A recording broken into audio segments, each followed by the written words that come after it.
about a young woman, and every time she cooks a lamb roast, she cuts the end off it before she puts it in the oven.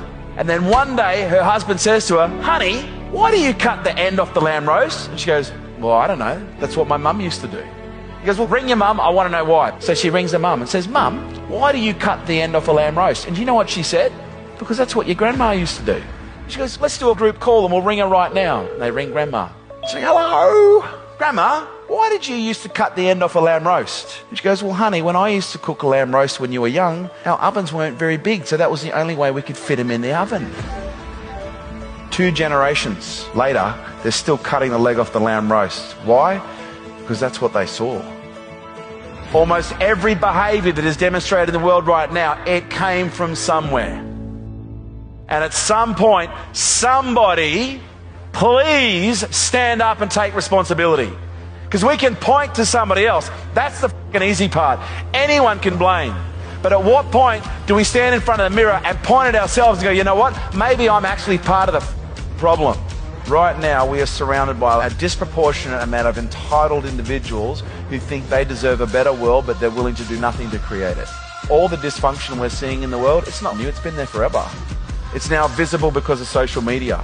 It's now visible because we're seeing dysfunctional behaviors being documented more than ever before. Police brutality in America, and that's been happening for forever.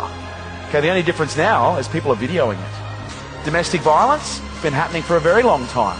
Women being mistreated by misogynist, entitled, egotistical, arrogant pricks, it's been happening for a long time. Only difference now, women are speaking up. All this that is going on in the world right now, this ain't new. This is old news. And one or two things is going to happen. We're going to see this and we're going to go, "Well, isn't that just the way that it is?" Or we're going to go, "Enough's enough." At what point do we break the cycle? At what point do you stop cutting the end off the lamb roast? Jocko Willink says there are no bad teams, only bad leaders. There are no bad families, there are only bad leaders. That's sobering. But my question to you is, would you follow you? Would you be okay if your children replicated every single behavior that you're demonstrating right now? Because guess what? That's what's happening. You're either an example or you're a warning. Choose wisely. In the last 2 years, we have withstood fires, earthquakes, wars, and we're now in the midst of a pandemic. Pain is not insignificant. Pain, based on history, has been the greatest awakener that this world has ever seen. Because it's not until you experience a level of pain that you start asking yourself a question, there has to be a better way. This hurts too much. There has never been more potential waiting to be unleashed than there is in this moment right now. The 2 greatest moments in your life is the day you were born and the day you work out why. And I would suggest most of you are tiptoeing through life right now trying to get to death safely, rather than opening the door every day and jumping out of the plane and facing death head on.